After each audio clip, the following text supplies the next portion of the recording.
Hello everyone, welcome to my channel. तो आज हम करने वाले हैं अपने रीडिंग कॉम्प्रिहेंशन का सेट नंबर 58। तो स्टार्ट कर लेते हैं आज के इस पैसेज को। देखो, हमारा ना ये पैसेज आया हुआ है एसएससी सीपीओ टीयर 2 के एग्जाम में, ठीक है, 2021 में। देखते हैं इसमें क्या बात हो रही है। तो स्टार्ट कर लेते हैं। The methods of embalming treating the dead body that the ancient Egyptians used is called mummification। तो देखो, ममीफिकेशन की यहाँ पे बात हो रही है, तो मैं यहाँ पे पहले आपको एक दो वर्ड्स के थोड़े से मतलब बता दूं ताकि हमें पढ़ने में इजी हो। देखो, एम्बाल्मिंग, इस वर्ड का मतलब होता है हमें हमारी बॉडी पर जो डेड बॉडीज होती है उस पर कुछ केमिकल्स वगैरह यूज करना, ठीक है। और ममीफिकेशन मतलब कि वही जो डेड बॉडी को हम प्रिजर्व करके रखते हैं। देखो, बेसिकली आज हम पढ़ेंगे इजिप्ट के बारे में। इजिप्ट का वहाँ का एक कल्चर है। वहाँ पे क्या होता है, जब कोई इंसान मर जाता है ना, तो उसकी जो डेड बॉडी है उसको प्रिजर्व करके रख लिया जाता है। जैसे कि नॉर्मली हम इंडिया में या फिर हिंदू लोग जो है वो क्या करते हैं, बॉडी को क्या करते हैं, वो जला देते हैं, जला देते हैं, ठीक है।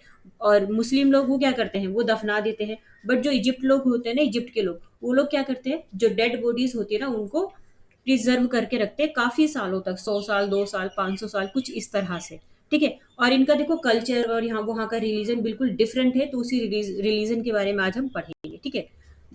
तो देखो, ये जो मेथड्स है ना, मेथड्स ऑफ एम्बाल्मिंग और ट्रीटिंग द डेड बॉडी, जो डेड बॉडी है उस पे जो कुछ केमिकल्स वगैरह हम यूज कर रहे हैं, केमिकल्स लगा रहे हैं, उसको ट्रीट कर रहे हैं डेड बॉडी को।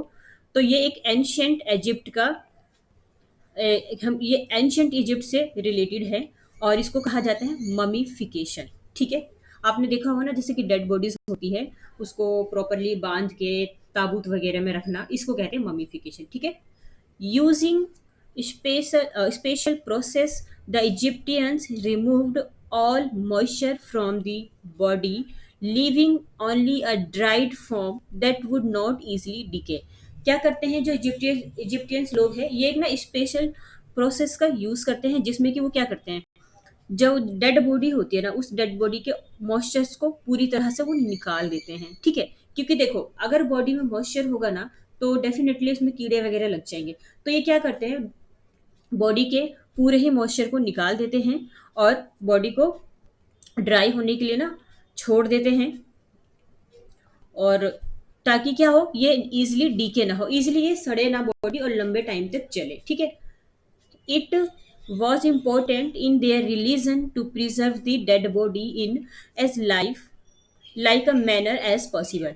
और ये उनका ना एक इम्पोर्टेंट, ये वहाँ का एक रिलीजन था जिसमें कि ये ये इम्पोर्टेंट होता है कि वो डेड बॉडी को प्रिजर्व करके रखे, क्योंकि उनका मानना होता है ना, जो इजिप्टियंस लोग होते हैं उनका मानना होता है कि मरने के बाद भी ना एक दूसरी लाइफ होती है। इस वजह से वो क्या करते हैं, डेड बॉडी को प्रिजर्व करके रखते हैं, ठीक है। ना जलाते हैं ना दफनाते हैं, प्रिजर्व करके रख लेते हैं ताबूत वगैरह में। अभी हम वो सारा प्रोसेस यही पढ़ेंगे, ठीक है। The mummification process took 70 days। Special priest worked as embalmers, treating and wrapping the body। देखो, बात हो रही है इसमें क्या चीज, कि जो ममीफिकेशन है ना, ये जो ममीफिकेशन का प्रोसेस है इसमें टोटल 70 डेज लगते हैं। कितने डेज लगते हैं, 70 डेज लगते हैं ममीफिकेशन के प्रोसेस में। और इसमें जो स्पेशल प्रिस्ट होते हैं ना, मतलब कि पुजारी वगैरह होते हैं, प्रिस्ट मतलब प्रॉपर पुजारी ना होके हम कह सकते हैं एम्बाल्मर्स। एम्बाल्मर्स मतलब वही जो डेड बॉडी पे पूरा केमिकल्स वगैरह लगा रहे हैं, मतलब जिस भी तरीके से हम डेड बॉडी को बचा सकते हैं, उसको लंबे टाइम तक रख सकते हैं प्रिजर्व करके, तो वो जो करता है ना उस इंसान को हम एम्बाल्मर्स कह रहे हैं यहाँ पे, ठीक है।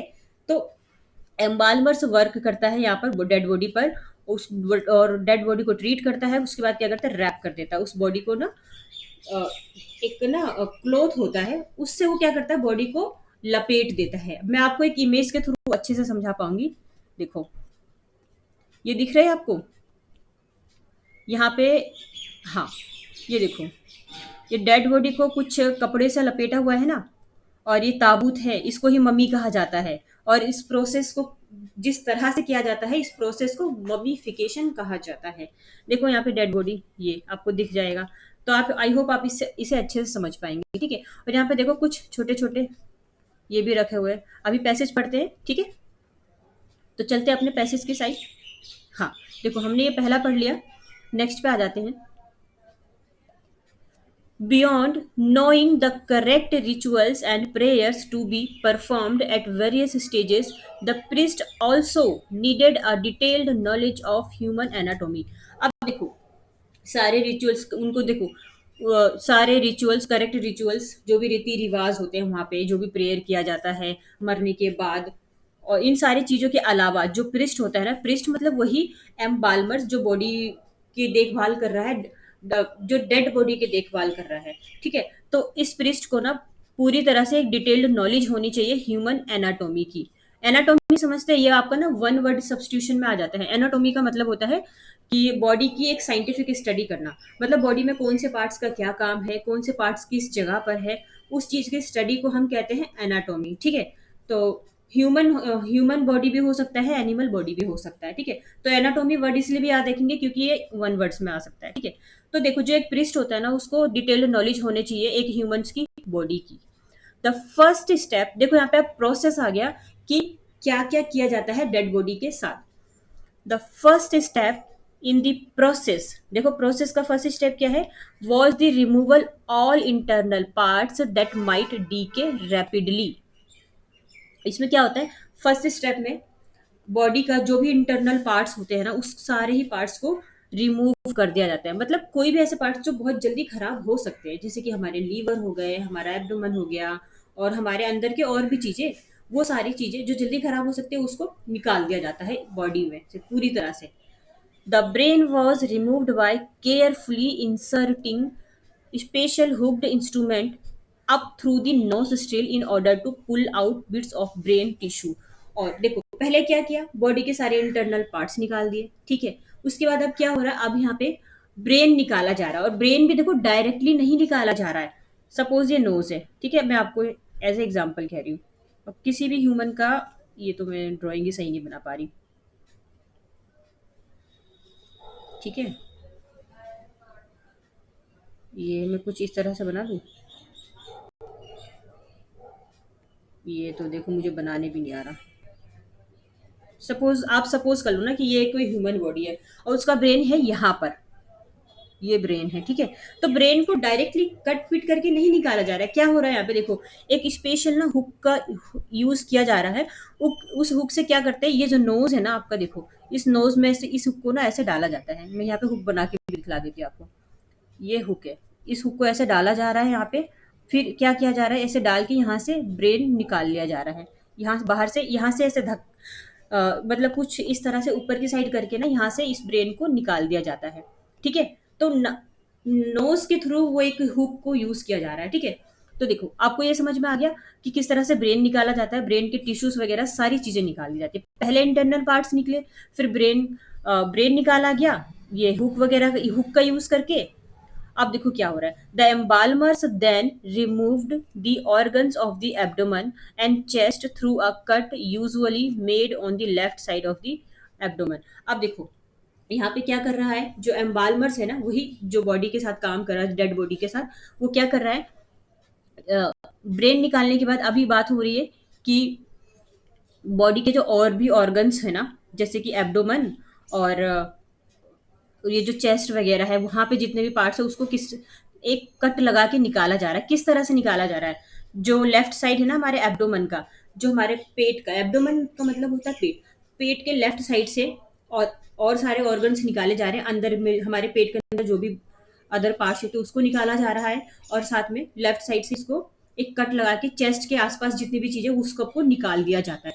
यानी कि बहुत ही अच्छे से अंदर की पूरी बॉडी ना खोखली कर दी जाती है। इस प्रोसेस में हम कह सकते हैं ये वहां के ना अंतिम संस्कार का प्रोसेस है, ठीक है। नेक्स्ट पे चलते हैं। देखो ये एक बार इमेज और देख लो, ठीक है। आगे चलते हैं, देखो they left only the heart in the place, believing it to be the centre of a person being an intelligence. अब क्या करते हैं, वो सारी चीजें तो बॉडी से निकाल देते हैं, सिर्फ ना बीच में एक हार्ट जो होता है ना उसको ही छोड़ देते हैं। हार्ट को वो नहीं निकालते हैं, ठीक है। क्योंकि जो वहाँ के जो लोग हैं ना, कौन से लोग, इजिप्ट के लोग, वो बिलीव करते हैं कि जो हार्ट होता है ना किसी भी पर्सन का, वो काफ़ी उसके बिल्कुल सेंटर में, और वो उसके इंटेलिजेंसी को दिखलाता है। और वैसे भी तो ये लोग मानते हैं ना कि मरने के बाद भी एक लाइफ होती है। तो उनको ऐसा लगता है कि वो हार्ट के थ्रू काम कर पाते हैं, अपने अपने दूसरी लाइफ को जी पाते हैं, वो इसलिए भी अपने हार्ट्स को नहीं निकालते हैं। मतलब उस डेड बॉडी के हर्ट्स को नहीं निकालते हैं, ठीक है। The other organ were preserve separately with the stomach, liver, lungs, intestine, placed in special boxes of jar, today called canopic jar. अब देखो क्या होता है, जो इन्होंने ऑर्गन्स निकाले होते हैं ना बॉडी के, पेट के अंदर से जो भी निकाले होते हैं, वो क्या करते हैं, उसको ना सेपरेटली प्रिजर्व करते हैं। मतलब हर एक चीज के लिए ना एक अलग अलग जार लेते हैं। यहाँ पे लिखा है ना जार, बॉक्स या फिर जार लेते हैं जिसमें वो अलग अलग चीजें रखते हैं। अब जैसे कैसे, देखो क्या करते हैं ये लोग, लीवर के लिए एक अलग जार रखते हैं, ठीक है।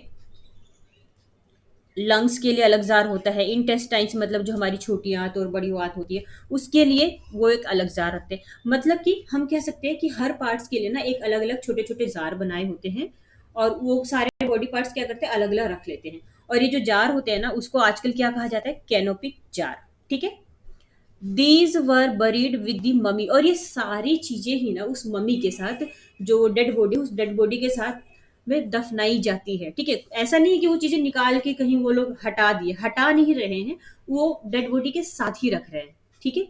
The embalmers next remove all moisture from the body, और वो क्या करते हैं इसके बाद ना, जो बॉडी है, बॉडी का जो पूरा मॉइस्चर है उसको निकाल देते हैं, ठीक है। पहले क्या किया, बॉडी के सारे पार्ट्स निकाल दिए, दिमाग निकाल दिया। अब जो बॉडी में थोड़ा मोड़ा बचा बचा खुचा जो भी मॉइस्चर है, उसको भी निकाल दिया। देखो कैसे निकाला है, यहाँ देख लेते हैं। This they did bye covering the body with Natron, a type of salt which has great drying properties, and by placing additional neutron packets inside the body। अब क्या होता है, देखो बॉडी तो अब खोखली हो गई। अब बॉडी का मॉइस्चर हटाने के लिए क्या करते हैं वो लोग ना, नेट्रॉन डाल देते हैं बॉडी पर। नेट्रॉन क्या होता है, तो ये एक तरह का सॉल्ट होता है, एक तरह का नमक होता है। और इस सॉल्ट की क्वालिटी ये होती है ना कि ये किसी भी चीज को बहुत जल्दी ड्राई कर देता है। मतलब कि बॉडी को क्या करते हैं, एकदम से वहां की सारी नमी को, मॉइस्चर को निकाल देता है, और बॉडी को पूरी तरह से ड्राई कर देता है, ठीक है। और क्या होता है, जब बॉडी ड्राई हो जाती है ना, तो कुछ वो एडिशनल पैकेट्स ना नेट्रॉन के बॉडी के आसपास भी रख देते हैं, कि मतलब अगर थोड़ा मोड़ा मॉइस्चर भी बचा है ना, तो आसपास की नमी को ना, ये जो हमारा जो सॉल्ट है, ये जो नेट्रॉन है, वो जो वहाँ की नमी को खींच ले, ठीक है। तो आपको ये समझ में आया। देखो मैं एक एग्जांपल देती हूँ आपको। जैसे कि आप घर में देखते हैं किसी भी चीज का नमी निकालने के लिए हम क्या करते हैं, उसमें नमक मिक्स करते हैं। कई बार हमें क्या होता है, जैसे कि आपकी आपने घर में देखा होगा, मैं एग्जांपल दे रही हूँ, आपकी मम्मी पकोड़े वगैरह बनाती है, ठीक है। तो उसमें नमक पहले डाल देती है, क्यों, ताकि उसका जो मॉइस्चर है ना, एक्स्ट्रा मॉइस्चर, उसका जो पानी है वो निकल जाए। तो सेम यहाँ पे एक डिफरेंट टाइप का नमक नमक का यूज हो रहा है, जिसका नाम है नेट्रॉन, जो कि बॉडी को बहुत जल्दी से सुखा देती है, ठीक है। तो ये प्रोसेस समझ में आया, मम्मीफिकेशन वाला, ठीक है। तो नेक्स्ट पे चलते हैं।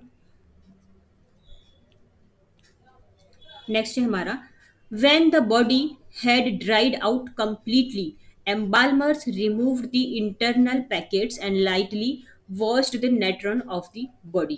अब क्या होता है, जब बॉडी है ना कंप्लीटली ड्राई हो जाती है, सूख जाती है, तो जो एम्बालमर्स है ना, वो क्या करते हैं, इंटरनल पैकेट्स को, जो भी हमारे नमक के जो नेट्रॉन्स के पैकेट्स है ना, उसको निकाल देती है। और उस उसको क्या करती है, नेट्रॉन्स के पैकेट्स को वॉश कर लेती है, और बॉडी को भी थोड़ा सा ऊपर से वॉश कर लेती है, ताकि एक्स्ट्रा जो नमक है वहां से निकल जाए, ठीक है।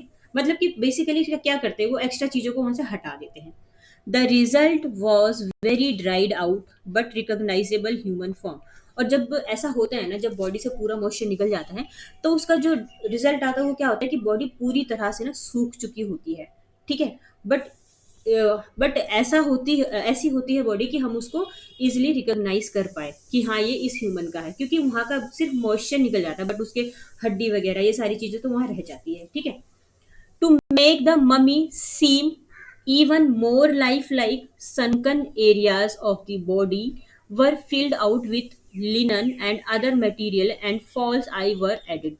अब देखो क्या होता है, जब बॉडी से ये सारी चीजें निकाल बॉडी पूरी तरह से ड्राइड हो जाती है ना, तो उसमें क्या करता है जो मम्मी है ना, मम्मी को इस तरह से बनाया जाता है कि वो थोड़ा सा लगे देखने में कि उसके अंदर लाइफ है। तो इसके लिए क्या किया जाता है, जो सनकन एरियाज है ना, सनकन एरियाज मतलब कि जो एरियाज सिकुड़ गए हैं क्योंकि वहां पे मॉइस्चर नहीं है, उस एरिया में क्या कर दिया जाता है, लिनन को फिल कर दिया जाता है। ठीक है, लिनन आप कह सकते हैं एक तरह का ये कपड़ा होता है, मोटा कपड़ा है ना। तो वहां पे ये फिल कर दिया जाता है ताकि अगर कोई उस डेड बॉडी को देखे तो डरे ना। ठीक है, तो और एक ये रीजन भी होता है कि वो जो डेड बॉडी वो इजीली हम उसको पहचान पाए, देख के ना डरे। तो वहाँ पे ये लिनन के कपड़े भर दिए जाते हैं और कुछ अदर मटेरियल्स भी वहाँ पे भर दिए जाते हैं, और फॉल्स आई ऐड कर दिए जाते हैं, मतलब एक झूठी मूठी एक आईज लगा दी जाती है उस डेड बॉडी पर। क्योंकि जो रियल आईज होती है वो तो क्या होती है, वो डीके हो जाती है, क्योंकि मॉइस्चर सारा निकल जाता है वहाँ का। तो एक झूठी सी फॉल्स आईज वहाँ पे लगा दी जाती है। ठीक है, नेक्स्ट पे चलते हैं। अब देखो नेक्स्ट प्रोसेस क्या है इसमें। Next, the wrapping began. Each mummy needed hundreds of yards of linen. अब हमारा जो नेक्स्ट प्रोसेस है वो है रैपिंग का। अब बॉडी से सारी चीजें हटा दी गई, ठीक है। अब काम आया हमारा रैपिंग का, यानी कि उसको लिनन से ना उसको लपेटा जाता है, जैसे मैंने अभी आपको वीडियो में बताया था। उसको लिनन से पूरी तरह से लपेट दिया जाएगा। और एक मम्मी के लिए अगर देखा जाए ना तो हंड्रेड्स ऑफ यार्ड लिनन की नीड होती है, मतलब कम से कम वो 100 लिनन के कपड़े चाहिए होते हैं एक बॉडी को पूरी तरह से लपेटने के लिए। The priest carefully wound the long strips of the linen around the body, sometimes even wrapping each fingers and toe separately before wrapping the entire hand or foot.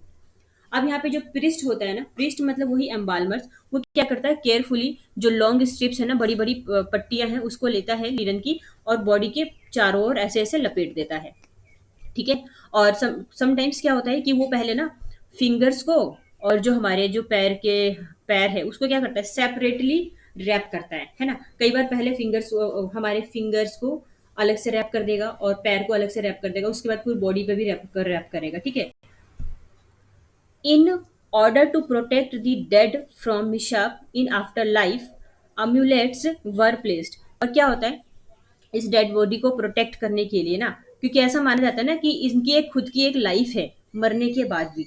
तो इस डेड बॉडी को प्रोटेक्ट करने के लिए अम्यूलेट्स वगैरह वहां पे मतलब एमुलेट्स वगैरह रख दिए जाते हैं, और कुछ रैपिंग कर दिए जाते हैं, और प्रेयर्स और कुछ मैजिकल वर्ड रिटर्न लिखे होते हैं और उसके लिनन के स्ट्रिप्स पे। देखो, अम्यूलेट्स का मतलब हम कह सकते हैं कुछ ताबीज या कोई ज्वेलरी जिसपे कि कुछ अच्छी चीजें लिखी हुई हो, कुछ जादुई चीजें लिखी हुई हो।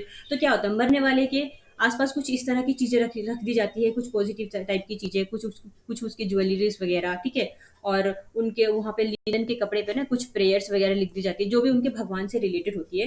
कुछ मैजिकल वर्ड्स लिख दिए जाते हैं कि अच्छा होगा, ऐसा होगा। क्योंकि देखो, जो इजिप्ट के लोग हैं ना, उनका मानना है कि मरने के बाद एक उनकी दूसरी लाइफ होती है। ठीक है, जैसे हमारे में क्या होता है, हम हमारे यहाँ मरने के बाद हम कहते हैं ना कि अब वो मर गए, अब वो इस दुनिया में नहीं है। बट उनका मानना ये होता है इजिप्ट के लोगों का कि मरने के बाद उनकी एक दूसरी दुनिया होती है, इसलिए वो ऐसा करते हैं। ठीक है, ताकि वो उनको लगता है ना कि ये मरने के बाद भी खुश रहे, इसलिए वो सारा प्रोसेस करते हैं। ठीक है, नेक्स्ट पे चलते हैं। Often the priest placed a mask of the person's face between the layer of the head bandage. At last, the priest wrapped the final cloth or shroud in place and secured with the linen strips। अब क्या होता है, जो अक्सर क्या होता है, जो प्रिस्ट होते हैं ना, वो फेस के बीच जो डेड पर्सन है उसके फेस के बीच में ना एक हेड बंडेज की लेयर लगा देते हैं, ऐसे नकली सी एक लेयर लगा देते हैं। ठीक है, और लास्ट में क्या करते हैं प्रिस्ट, वो फाइनल क्लॉथ उस पर लपेटते हैं, या फिर हम कह सकते हैं श्राउड। श्राउड का मतलब होता है कफन। देखो, कपड़ा कह लो या फिर आप कफन कह लो, बात बराबर है। जो व्हाइट कपड़ा होता है या फिर हम कफन कह सकते हैं। तो कफन को किया जाता है, यहाँ पे पूरी तरह से लपेट दिया जाता है जहां पर जो डेड बॉडी है उसके ऊपर, और उसको सिक्योर कर दिया जाता है लिनन स्ट्रिप से, लिनन के जो कपड़े होते हैं उससे। ये तो मैंने अभी बताया था आपको, है ना। The mummy was completed. अब क्या होता है, मम्मी पूरी तरह से कंप्लीट हो गई, जो भी प्रोसेस था सारा प्रोसेस हो गया। ठीक है, it was then placed in the tomb along with food, furniture, vessel, perfumes, jewels and other things required in the after life. और क्या होता है, जब मम्मी का ये काम जो कंप्लीट हो जाता है ना, फिर उनको टॉम में रख दिया जाता है। मतलब हम कह सकते हैं कि ये जो ताबूत नहीं होता ऐसे जो बना होता है ऐसे करके, इस ताबूत के अंदर इस डेड बॉडी को ऐसे रख दिया जाता है। और इसके साथ में और क्या क्या चीजें रखी जाती है डेड बॉडी के साथ, इनके लिए देखो खाना भी रखा जाता है, क्योंकि इनका मानना है कि मरने के बाद दूसरी लाइफ होती है, तो इनको उस लाइफ में खाने की भी जरूरत होती होगी। तो इनके लिए खाना रख दिया जाता है, कुछ फर्नीचर का छोटा मोटा सामान रख दिया जाता है, कुछ बर्तन रख दिए जाते हैं, परफ्यूम रख दिए जाते हैं, कुछ ज्वेलरी जो इनकी ज्वेलरी होती है वो रख दिए जाते हैं, और भी बहुत सारी चीजें रख दी जाती है। यहाँ पे सारा डिस्क्राइब नहीं है, मतलब कि चीजें रख दी जाती है यहाँ पे, ठीक है। और इनको मानते हैं कि आफ्टर लाइफ इनको ये सब चीजें की जरूरत होगी, ठीक है। मतलब जब वो दूसरी लाइफ में आएंगे या मरने के बाद जो उनकी लाइफ होगी, ठीक है, तो ये सारी चीजें इनको रखी, उनको दे दी जाती है, ठीक है। नेक्स्ट पे चलते हैं। देखो हमारा ना पैसेज खत्म हो गया, और आ जाते हैं हम क्वेश्चन आंसर की तरफ। वैसे हमारा पैसेज इस बार का काफी अच्छा था, ठीक है। फर्स्ट क्वेश्चन है हमारा, mummification was done to. Mummification किया जाता है, किस चीज में किया जाता है ममीफिकेशन? देखो क्या है ममीफिकेशन, देखो study of the cause of the death, death की स्टडी है। Preserve dead body in a life like manner, dead body को प्रिजर्व किया जाता है ताकि जो उनकी, ऐसा माना जाता है कि उनकी एक खुद की लाइफ है, ठीक है। ये है आंसर। या फिर परफॉर्म रिचुअल एंड प्रेयर्स, उसमें रिचुअल्स और प्रेयर्स वगैरह को परफॉर्म किया जाता है।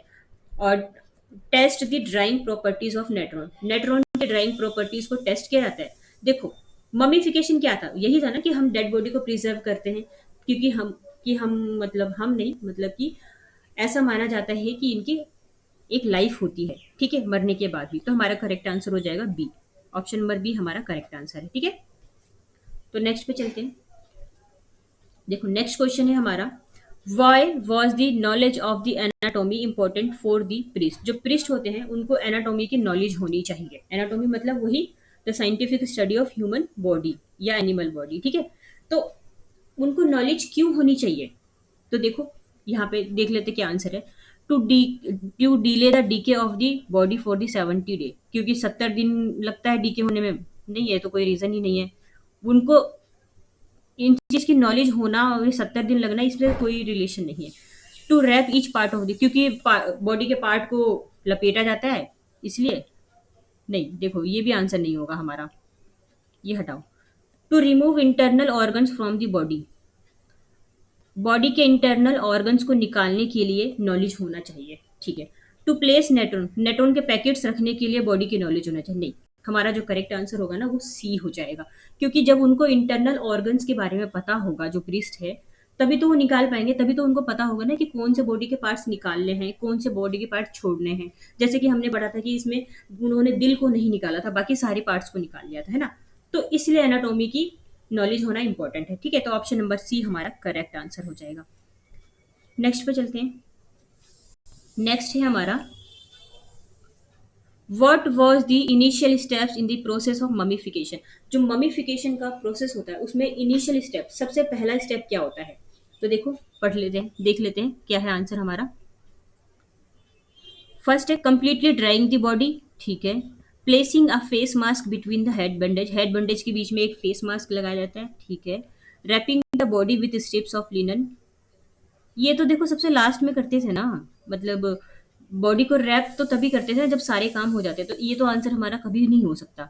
Removal of the internal parts, हाँ देखो ममीफिकेशन का जो प्रोसेस होता है इसमें सबसे पहला तो यही काम करते हैं कि ये जो इंटरनल पार्ट्स है उसको निकालते हैं, उसके बाद ही तो उसको ड्राई करते हैं ना, फिर उसके बाद ही तो ये सब चीजें करते हैं ना। तो करेक्ट आंसर हो जाएगा कि पहला वो काम होता है इंटरनल पार्ट्स को निकालना, इंटरनल पार्ट्स को निकालने के बाद ही तो ना वो सॉल्ट वगैरह डालते हैं, है ना। तो करेक्ट आंसर डी हो जाएगा। नेक्स्ट पे चलते हैं। नेक्स्ट है हमारा, hooked instrument were inserted through the nose still except the. जो मैंने आपको बताया था ये जो हुक है ना, ये हमारे नोज में ऐसे डाल दिया जाता है, ये हुक, ठीक है। तो हमारे नोज में डाला जाता है, क्यों, किस लिए डाला जाता है? ताकि वो ब्रेन को निकाल सके वहां से, मैंने अभी आपको बताया था ना पैसेज में कि वो ब्रेन को ऐसे निकाल सके, इसलिए हुक डाला जाता है। नोज यहाँ होती है, यहाँ से ऐसे डाला जाता है और ब्रेन को यहाँ से निकाल लिया जाता है, ठीक है। तो ये देखो हमारा लीवर आंसर नहीं है, हार्ट नहीं है और लंग्स नहीं है, करेक्ट आंसर हो जाएगा ब्रेन। वैसे आप ना इस क्वेश्चन को कॉमन सेंस के थ्रू भी कर सकते हो, वो कैसे? देखो हुक से कभी भी ना लीवर नहीं निकलेगा, क्योंकि लीवर हमारी बॉडी के नीचे की साइड होता है। हार्ट नहीं निकलेगा क्योंकि ये हमारे लंग्स के बीच में होता है, ठीक है। और लंग्स तो वैसे भी नहीं निकाल पाएंगे क्योंकि ये तो पूरी तरह से जुड़ा हुआ होता है ना। तो हुक की हेल्प से क्या निकालते हैं, वो ब्रेन निकालते हैं, ठीक है। नेक्स्ट क्वेश्चन पे चलते हैं। नेक्स्ट क्वेश्चन है, देखो हमारा, which of the following was not buried with the mummies. क्या इनमें से ममीज के साथ नहीं बरी किया जाता है, क्या नहीं दिया जाता बरी के साथ, ममीज के साथ? Amulets, perfumes, embalmers, canopic jar. Amulets मतलब ताबीज वगैरह, जादुई शक्ति वगैरह, ठीक है, जिसमें मंत्र वगैरह लिखे हो। तो एम्यूलेट्स तो क्या नहीं दिया जाता? एम्यूलेट्स तो रखा जाता है, ठीक है, हमने पढ़ा था। तो ये आंसर नहीं होगा। परफ्यूम्स रखा जाता है, हाँ हमने पढ़ा था, परफ्यूम्स भी रखा जाता है, तो ये आंसर नहीं होगा। कैनोपिक जार में सारी चीजें रखी जाती है, हाँ हमने ये भी पढ़ा था। देखो हमारा करेक्ट आंसर ना ये हो जाएगा, एम्बालमर्स, ठीक है। क्योंकि एम्बालमर्स वो इंसान होता है जो उस डेड बॉडी के को की देखभाल कर रहा है। तो इसको थोड़ी ना दफनाया जाएगा डेड बॉडी के साथ, जो इंसान देखभाल ही कर रहा है उसको उसको तो कभी भी नहीं दफनाया जाएगा ना। वैसे भी तो ये जिंदा ही इंसान है। तो हमारा करेक्ट आंसर हो जाएगा सी। और आप ये याद रखेंगे कि हमें ना कोई भी आंसर निकालने के लिए प्रॉपर वर्ड्स का मतलब पता होना चाहिए, क्योंकि जब तक हमें वर्ड्स का मतलब नहीं पता होगा ना, हम करेक्ट आंसर नहीं निकाल सकते। और अगर हमें चार में से तीन वर्ड का मतलब भी पता है ना, तो भी हम आराम से आंसर निकाल सकते हैं, ठीक है। तो वर्ड मीनिंग पे ज्यादा ध्यान देना आप, ठीक है। नेक्स्ट पे चलते हैं। देखो वोकेबलरी स्टार्ट हो गई, हम इसको देख लेते हैं। एम्बाल्मिंग। एम्बाल्मिंग का मतलब क्या होता है? to treat a dead body with special substances in order to keep in good condition। Dead body को सुरक्षित रखने के लिए उस पर केमिकल्स वगैरह का यूज करना, ठीक है। नेक्स्ट है ममीफिकेशन, ये तो पता ही है आपको। The mummification definition is the process of embalming और प्रिजर्विंग अ डेड बॉडी। सीधा सीधा कहूँ तो ममीफिकेशन क्या है? ये प्रिजर्विंग ऑफ डेड बॉडीज का एक प्रोसेस है, ठीक है। एम्यूलेट्स मतलब आप कह सकते हैं कि ताबीज वगैरह, जिसमें लोगों का विश्वास होता है ना किसी किसी चीज़ों पे, कि हाँ ऐसा है, हम ये चीज़ हमें रखनी चाहिए, है ना। तो ये सारी चीज़ें। देखो हमारा ना पैसेज खत्म हो गया है, और अगर आपको अच्छा लगता है तो आप लाइक एंड सब्सक्राइब कर सकते हैं। और ठीक है, फिर थैंक यू सो मच, फिर हम नेक्स्ट वीडियो पे मिलते हैं।